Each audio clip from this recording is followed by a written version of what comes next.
committee within the task force. It includes faculty members from engineering, art and design and history, computer science, English, marketing and logistics, management, sociology, and staff and administrators from our library, Advising and Resource Center, and the Division of Research and Graduate Studies. I want to thank each one of our committee members for their contributions, which has been invaluable in shaping our discussions. Over the past several months, our committee has convened bi-weekly via Zoom, engaging in robust discussions on multifaceted aspects of AI integration. We have delved deep into the very definition of AI and its application within academia, recognizing the dynamic nature of AI technology and its profound impact on our society. Central to our deliberations has been critical examination of ethical considerations surrounding AI. We have discussed trustworthiness of AI processes, grappled with issues of bias and fairness in data algorithms, and emphasized the importance of upholding data privacy and security. We have also discussed accountability of AI-driven decisions and pondered the broader societal implications of AI technologies, with always a keen eye on aligning our endeavors with moral and ethical ideals of Fresno State. In the realm of academic research, we have explored AI's role extensively, from leveraging AI to navigate scholarly databases, identifying relevant literature to establishing guidelines for ethical integration of AI tools. Our discussions have been both enlightening and thought-provoking. We have addressed concerns such as plagiarism, academic integrity, and research misconduct, ensuring that our efforts are rooted in ethical principles. Moreover, we have recognized AI as a powerful driver of innovation. By harnessing AI algorithms and natural language processing, we have unlocked new avenue of discovery, enhanced decision-making processes, and drive progress across various disciplines. Our commitment is to fostering cross-disciplinary discussion of AI topics and learning from experiences and other institutions within the CSU system. But our efforts extend beyond dialogue and deliberation. This semester, we are committed to action. Through hosting focus groups and engagement sessions, we seek to amplify the voices of our broader campus community, including faculty, staff, and students, and industry partners. By reviewing the survey results of the Fresno State AI Survey for employees, we aim to gain deeper insights in the prevailing sentiments and concerns regarding AI integration, thereby informing our recommendations to our campus community. So far, our recommendations include training for all faculty and students, and facilitating discussions and understanding ethical considerations. We are laying the groundwork for a future where AI enhances learning and research outcomes while upholding our moral and ethical principles. We hope that our report can process and continue our journey towards a future where AI enriches the academic landscape of Fresno State. Thank you.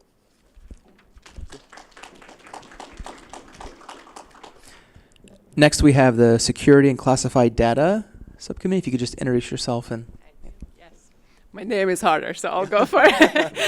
My name is Farin Bakhtiari. I am not the chair of our committee. We only have 4 people on our committee, and Dr. Bellman wasn't able to be here. He is our wonderful in the computer science department, and he leads the cybersecurity aspect of the committee. And we also have 2 wonderful fungus here. Thank you so much. And we also have Kyle, who are in administration. So I think, and I'm in psychology, by the way, I think what we have covered is this aspect of kind of classified data aspect of our, is this working or am I, okay. I'm usually loud, I'm like, is this just my voice? We have the aspect of classified data kind of covered. I think what we kind of, when it comes to recommendations, we are trying to figure out how we get that legal aspect under control. I think we probably need either a separate subcommittee focused on legal issues, or hopefully getting somebody added to our subcommittee on that. We kind of started thinking about security beyond data security, thinking of the physical aspect of the security of the campus. just a few months ago there was a bomb threat. It didn't end up being a thing, but just kind of thinking about how would AI impact if there are like 1,000 calls saying that there's something, and us trying to figure out what's true or not. So these are some of the things we've looked into, kind of the literature, trying to figure out what are other universities doing when it comes to security, classified data, and legal implications. But we also wanted to get a sense of, coming from psychology, I think for me it's this perception of security.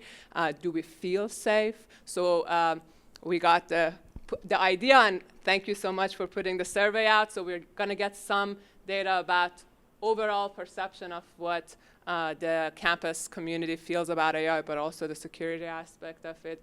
I do also have, I love a captured audience. So I have, if you feel like it, have you guys ever used Socrative before? Yeah. If you have, I just have it running. If you go on Socrative.com right now, my room is tell me more, just tell me more altogether. And I have 3 questions on this aspect of just asking about what are your personal concerns when it comes to security, legal implications, and classified data. So if you feel like it right now as I'm talking about it, just go on, tell me what, because we are looking into it. The more I get feedback from stakeholders and people who care, we'll end up looking into it more. But that's us. Thank you. Mm-hmm. Good job. So next we have the Teaching and Learning Committee. Hello everyone, I'm one of the co-chairs on the Teaching and Learning Subcommittee. My name is Dermot Donnelly Hermosillo, and I'll also let Shahab introduce himself. Shahab Tayyib. Yeah, okay, you're going to leave it to me here.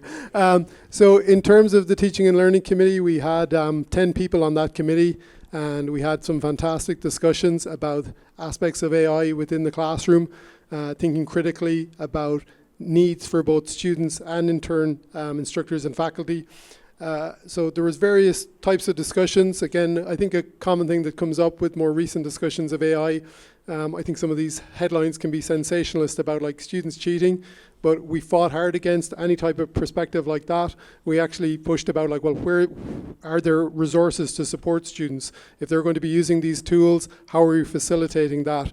Is there supports within the classes that they're taking? Is there broader stuff across the campus in terms of how they're being supported? How are we facilitating that? Because I think the students want to use these in appropriate ways, but sometimes that guidance just isn't there. And probably not surprising because sometimes faculty themselves are still learning some of this stuff. So that's where we were having considerations across various different AI tools, whether it's text, image, audio, code, different forms of generative AI. And thinking carefully about that, whether are there standalone workshops or is this embedded within course structures? What will that look like? We actually got to the point of inviting several members of the library in as well, because we're like, okay, some of this is tying in with aspects of referencing as well, and how are the existing library structures, how could some of that be maybe extended slightly? And they've actually already developed a LibGuide for the use of AI. So if you search for that, Fresno State LibGuide AI, you'll actually find a working document that they're continually adding to, and they're actually adding resources. There's some concerns of obviously finding tools that are going to be sustained longer term, because there could be quick turnover with all the development that's going on. Are some of the websites that are being recommended, are they going to be here this time next year? So they're important considerations as well in terms of sustaining this longer term. In terms of that was probably the first key thing we talked about, was the aspects of using AI. Second piece was teaching with AI, and how are we actually taking advantages of the power of AI. There's fantastic affordances there. I would primarily describe it as a wonderful brainstorming tool.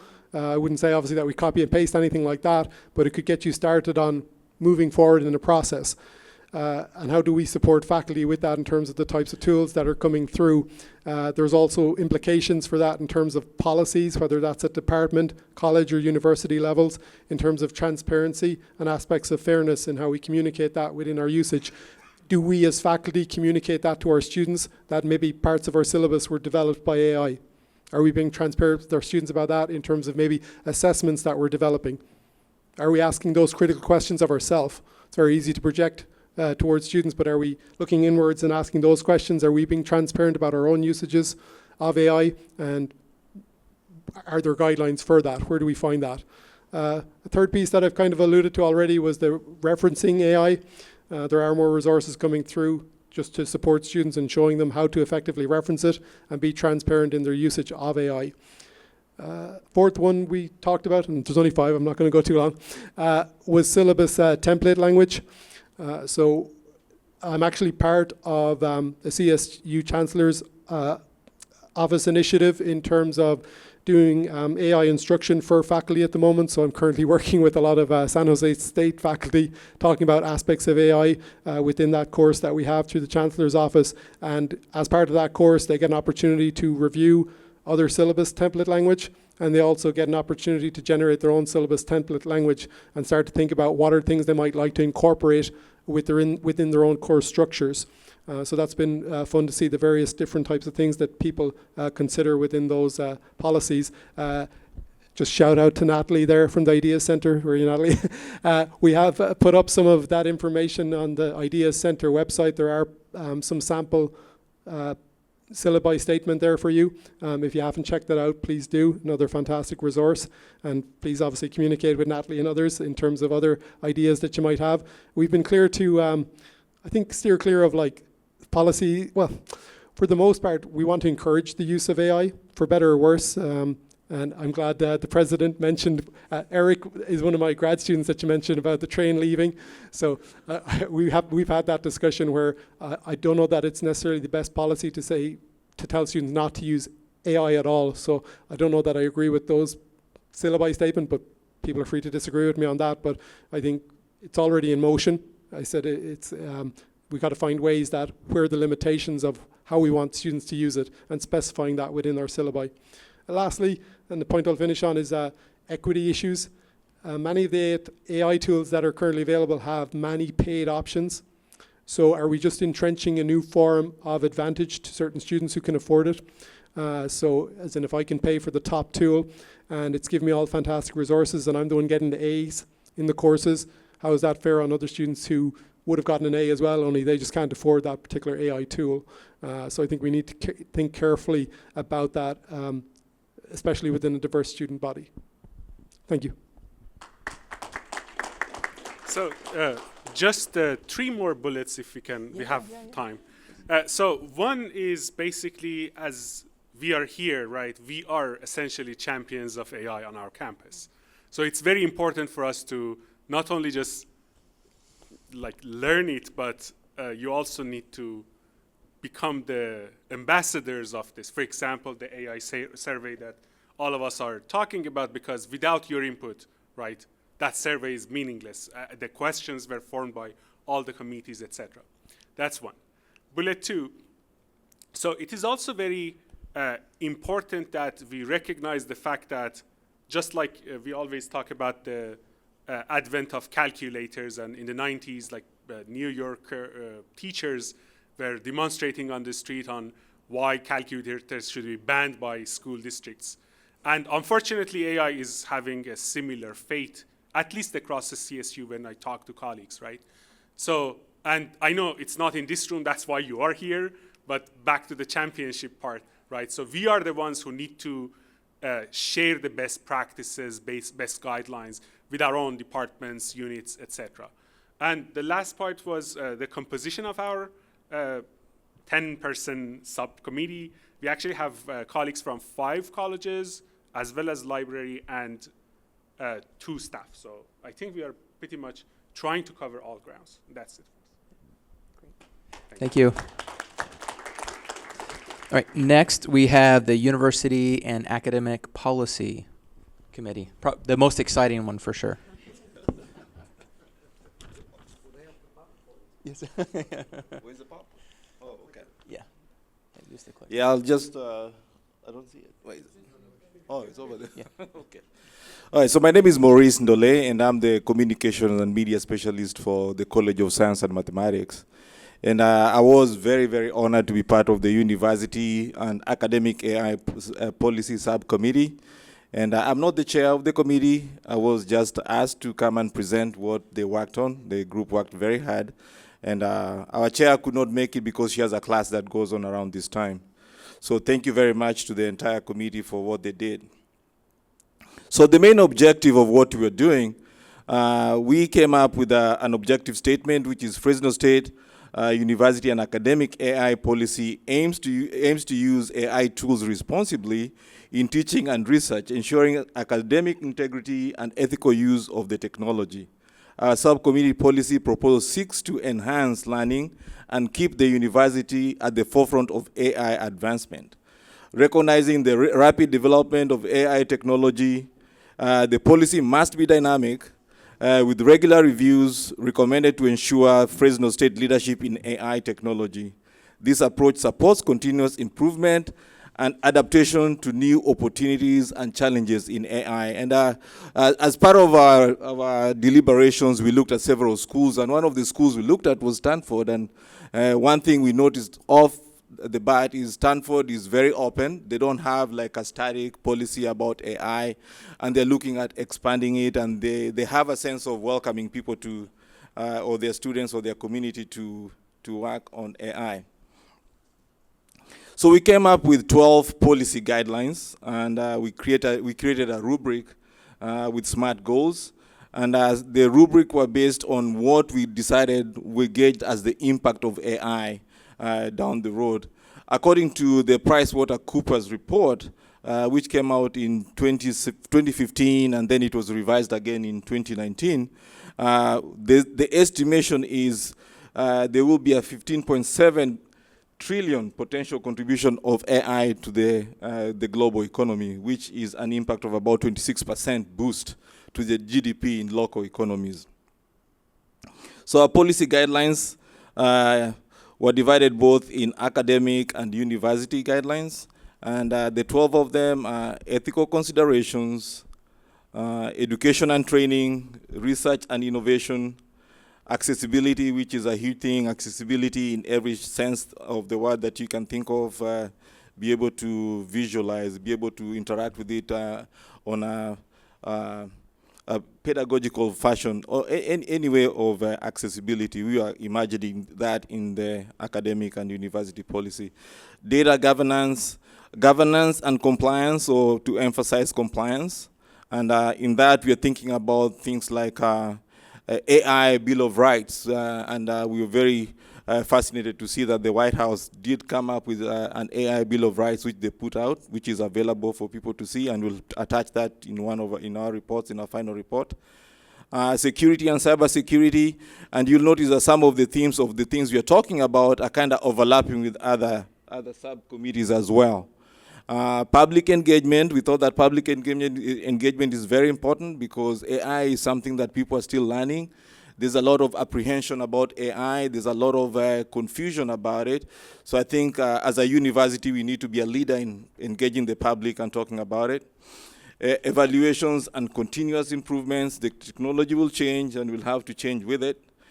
Collaboration and partnerships, and I like what our keynote speaker was saying, where he offered to collaborate with us. So we need to embrace those kind of opportunities and create more collaborations with people and companies and individuals, students, whoever it is that is out there stretching their hands to join us. Dissemination and knowledge and risk management. So we kind of zeroed in into 4 academic policies that we can actually work on for this year, and 3 university policies, education and training for, they are over there. I don't want to go repeating myself on that. So just to kind of dig deeper into, for example, education and training, the reason why we think that's important is because education and training are essential to equip our students. We believe that our students and faculty are already using AI. So whether they admit it or not, they're using AI. And unless you're not aware of AI, which is going to be really strange, I think everybody's using it. So, and as part of our goal is to offer AI-related courses. We need to have like GE courses, which are AI-based, which are giving people an opportunity to interact with AI, to be familiar with it. Provide our faculty with training for AI so that they can be confident in teaching it and incorporating it in their classes. Also to be able to detect when AI is not used the correct way beyond the guidelines of what they have agreed to use in their classes. conduct at least 2 workshops per semester. If we can be able to achieve that, we would be good for it. Create an AI center, and this idea we borrowed from Stanford. Stanford has a human-centered AI center where they research on AI and they find all these issues that are affecting day-to-day people, and they come out with the white papers I think it's every month. I get it every now and then. I've kind of not figured out the consistency of it, but it's a very impressive paper. The latest thing that they did send out to us was how AI is impacting African Americans and the research on that. So if we can establish a center similar to that, it will be helpful to the Valley, because Fresno State is considered the leader in academics and in the Valley. Data governance, I think Farin has touched on that, and is going to overlap in all these other groups, so I'm not going to dig deep into that. Ethical considerations, how are we going to use AI? Is AI going to be used to help people enroll? Is it going to decide who's going to come to Fresno State? How are we going to use it? So all those ethical considerations are really important. And there was a statistic there. We did put some SMART goals, and we want to say that we want to achieve 95% compliance on privacy and data security, for example. It's a very lofty goal, but it's something that we can do, because I don't think there's a reason why we should not have that. Reduce bias-related incidents by 20% through regular bias audits and mitigation efforts. Ensure that AI algorithms are explainable for at least 90% of decisions that we use AI. If you're going to make a decision based on AI, we have to be able to explain to somebody, how did we arrive at that decision. And establish clear accountability and document responsibility for AI outcomes. All right, so let me just go real quick to, I'm going to skip some slides over here because I think I'm running out of time. How much time do I have? I get too excited when I'm talking about AI, so pardon me about that. So cybersecurity and cybersecurity is one of a key component of university policy that we think is going to overlap in other places. So establishing AI protocols, which are going to be really changing as time goes on. We have to understand that we are still discovering what is happening with AI. And some companies have been working with AI for a long time. We have not, so we need to brace ourselves for disruptions that are going to be coming with the AI. I mean, Dr. Koo was talking about how creators are finding out that their work is being used with AI and they're not being compensated. So we're talking about copyright violations and things like that, and all the other peril that can come across with AI. So we'd like to respond and resolve AI-related security issues, ideally within 48 hours. 48 hours is a very long time, but it's like the worst of the worst scenarios. If we have an AI issue and we have to wait 48 hours, is a long time. So if we cannot resolve it within 48 hours, that can be really problematic, but it's just a rubric that we put in place. Hopefully we can be able to resolve those things faster than that. Public engagement is huge. A lot of things we talked about, AI, people are going to ask questions. Whenever Fresno State is going to be engaged in something, and the public is going to ask questions about it. So we need to hold these regular sessions. And for us, the goal here is to create a policy for engaging the public, explaining AI to them. Organize community outreach events annually, at least one event where we invite a keynote speaker who's an expert about it, and we talk about AI, and we invite the community. Maybe disseminate the information also by other media, video, YouTube, whatever. Collect feedback for at least 500 stakeholders regarding AI policies, and we are doing that with our survey, and so on and so forth. And then disseminating the knowledge, the things that we gather, we make those information accessible, and that can also play a good role in our university policy. I can go on and on about this, so I'll leave this with our final desired outcome. Our desired outcome is to establish a clear and dynamic university and academic policy that will guide Fresno State and the region in the AI era. So I believe that as Fresno State, we are the leaders in academia over here, and it is upon us to take that role seriously and to create the policy guidelines which are going to guide the valley in the AI field. Thank you very much. Thank you. And Maurice, if you could also pass the clicker down as well with the, yeah, thank you. So the next committee is the Work Integrity Committee. We'll get and they have a presentation as well. It's very short.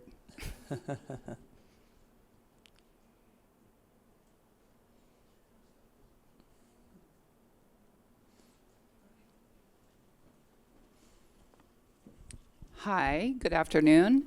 I'm Lisa Bell, and I'm part of the University Marketing and Communications in the Office of the President. I'm not the chair of our committee. That would have been William Hardaway, who moderated the lunchtime panel, but he had another engagement right now, so I'm stepping in for him. Our subcommittee explores work integrity issues involving artificial intelligence, and our charge was to explore the use of AI in job tasks at every level of the university, including faculty, staff, and student assistants on campus. Like all the subcommittees, our 8-member team represents a cross-section of faculty and staff from different areas on campus. We all came to this task force from different perspectives with varying levels of familiarity with and experience with AI. We've been meeting each month via Zoom to discuss relevant issues, and we keep the conversation going between our meetings by sharing articles and videos we come across in a Google chat space.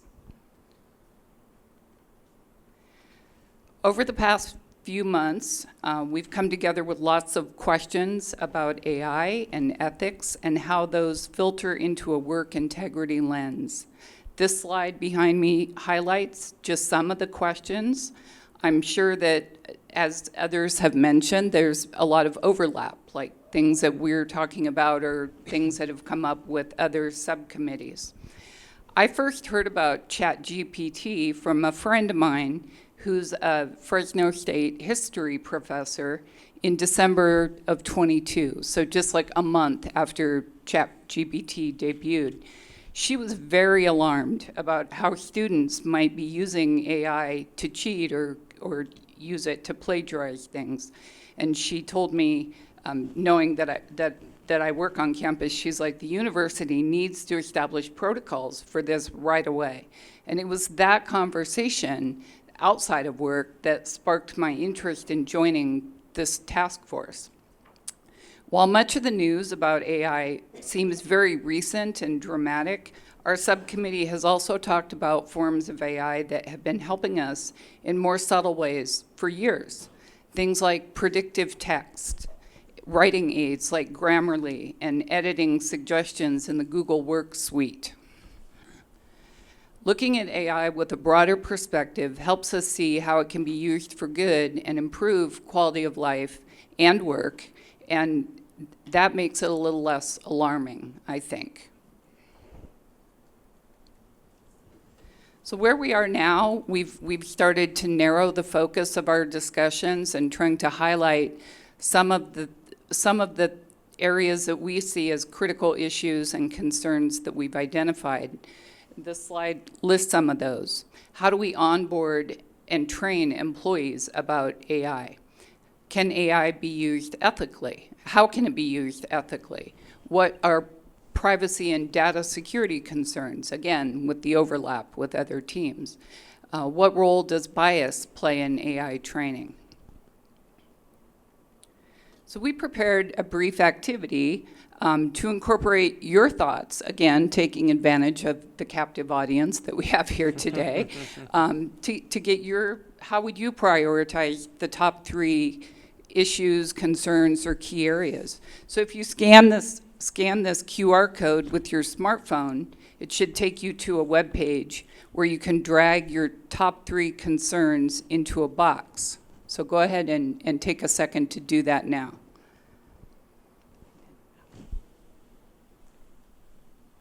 How do we click on to see the results. I'll do it. Yeah.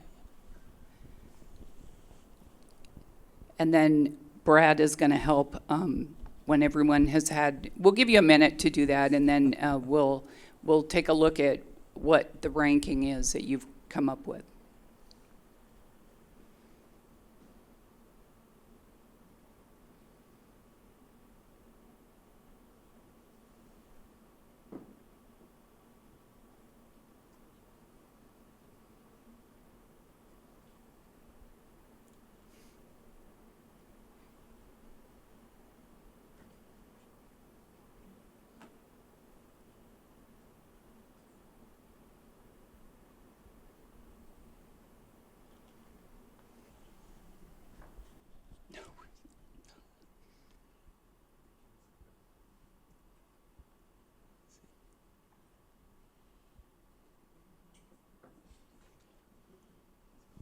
Well, maybe we won't.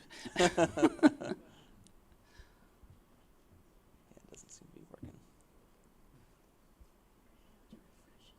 I don't know. Yeah, I just refreshed it.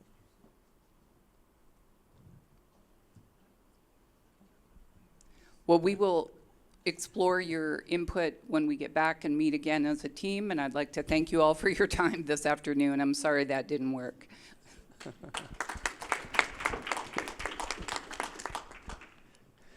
All right. And the last presentation question? Sure, go. So, one thing I want to stress is looking at this from an entrepreneurial point of view, Dr. Kim's tool with that smile, and like, you guys have an excellent framework for large language models. There's so much more to AI than just LLM and ChatGPT. I've been working with support recognition for like 10 years now, and again, that chatbot for the smile for asking questions. Those, I don't know if those fit into your framework, but those will add huge benefit to students now today. And getting them from those level 1 questions to those level 5 questions, that's something professors can evaluate students on. I mean, that can be incorporated today. So what are your priorities in terms of trying to stay ahead of the curve and implement tools like the Smile versus making sure that the framework is nice and robust, and making sure that You're going to do their presentation without them.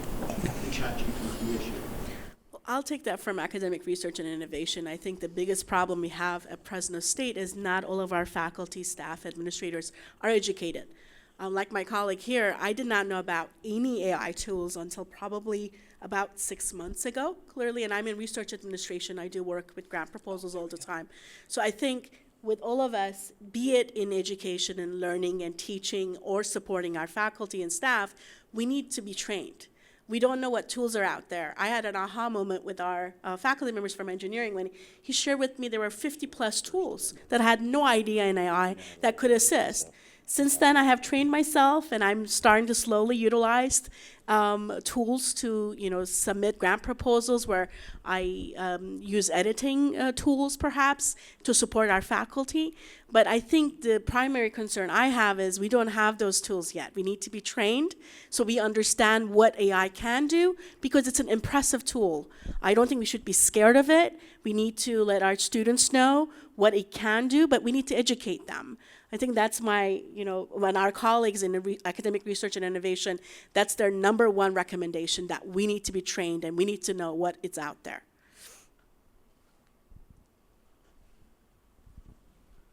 A point I just want to make as well about, I've been involved in this stuff for a while, and I published a paper back in 2015 as part of my postdoc at UC Berkeley, where we were looking at natural language processing models for middle school students. So the models would be trained on 1,000 student responses. And that's basically the trick then became like, oh, well, how do we actually use that if we can score it in real time, an open-based response as opposed to multiple choice? How are we actually guiding them to improve their science explanations, and just uncovering, as in we've talked about the culture of inquiry, but there's not a culture of revision in terms of writing. So that's where there's things like ChatGPT could start to support that more when people engage more within aspects of prompt engineering, that you can actually support those types of elements to it. So I think that's important. A point on the actual getting to the foundational questions, I'd have to look at that framework more, but I'd be curious about, within any type of framework like that, when you're saying there's levels, it can sound a bit linear, but depending on people's disciplinary background, they're going to come at it from different angles. So are all those angles actually being encompassed when you get at that foundational question? Because you could ask a very insightful question, but it could be missing a whole range of potential biases. And again, I think that goes back to the importance of like having diverse teams working on several of these type of processes. And of course, I think we've been doing a very good job as represented here of like trying to bring in as many people as we can from across the campus to try and ensure we're watching out for potential blind spots. And there is another, I mean, you made a good point there that there's a lot more about AI than just ChatGPT. So it's upon us to create that awareness that AI is a whole new field, is a whole field by itself, which is not synonymous with ChatGPT. So that's something that needs to go on, and we also need to be able to tell people the regular things they use. I mean, you have some AI being used in your Gmail right now. So people have to be aware that AI is already being used by them, even if they didn't know about it. Thank you. And I think I'll open up for questions here in a minute. I just wanted to, we do have the results from the poll. So thank you for the technical assistance on that. So here are the quick poll results. You can see there for the questions. So, and look at that at the very top. Training is the number one aspect of what people are looking for. So also say, did anyone from the Workforce Development Committee show up? No, I can do the presentation for the Workforce Development, but because I think that also ties into what we just talked about. And I can tell you that the Workforce Development Committee is one of the most passionate committees, and they've done a ton of work, and it's really exciting for some of the results that they've come up with as well. So let me share that. Hold on.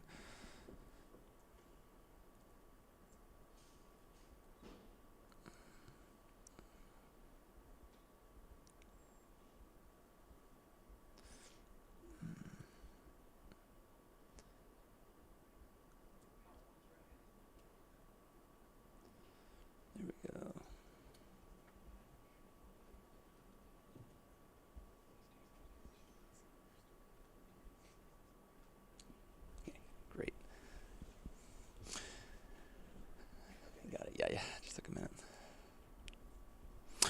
Okay, so these are the members of the Workforce Development Committee. You can see here Dr. Keith Clement was the chair, and then the other members, again, like most of the other committees, or all of the other committees, good representation from across the different colleges and divisions and faculty and staff. Some of the things that they reported on that they worked on last semester, one is workforce preparedness and education, as already been mentioned by some of the other committee members. Challenges of concern with adoption, specifically associated with workforce development, ethical responsible use, partnerships and collaboration, AI design and bias. Some future directions, AI survey analysis. So it was mentioned before, but we do have a survey that was sent out to the campus community, one for students, one for employees, faculty, staff, and administrators.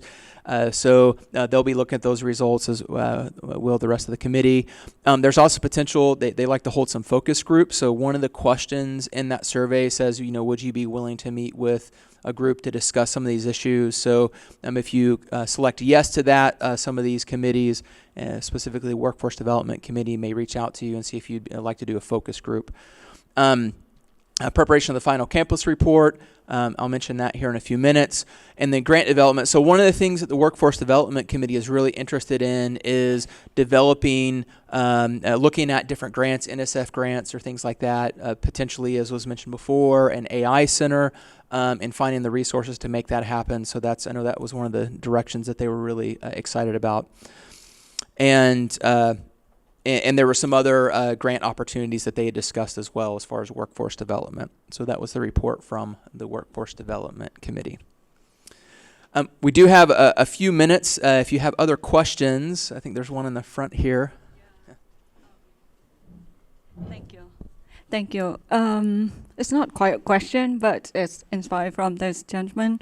I want to share my experience implementing AskMy from Dr. Kim in my class for 3 semesters now. So I have the privilege to try it with him and from trying from level 1 to level 5 questions, and we talk about, how to use it to really like encourage the student with critical thinking. And I get the feedback from the student are quite fascinating. So what I did in my class, I'm teaching ag tech course at Kremen School for future teachers. So I do believe that these skills are very important for our future teachers. And so I have them ask 50 questions on any topics that they like. I mean, then of course the student will come back and ask, what should I ask, right? And they are worried to be wrong. So you can give them some topics, but you also give them the freedom to explore whatever they are curious about. And I like to see if it's really first what they think about their level of critical thinking evaluated by ASMI, and a lot of them, I mean most of them are very they're satisfied with the evaluation, but they're also very satisfied with the reason that ASMI give them. So they're convinced, and then it's really also inspire them to learn more about the topic. As we know that it's like a code, so it doesn't give you the direct response as ChatGPT, but it gives you the direction to get the answer. So it kind of prompts the student to learn more about the topic, and which I think is very, very valuable. So those are like some of the findings I've got so far from the students' reflection, and it's actually it's my research agenda for this sabbatical.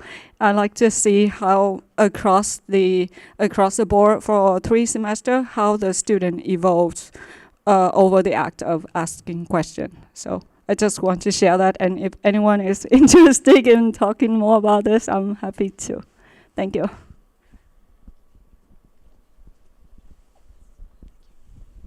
Other questions for the representatives from each committee?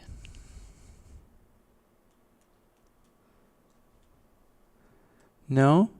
All right. Well, thank you so much. Let's give them a hand and the work they've done. Thank you.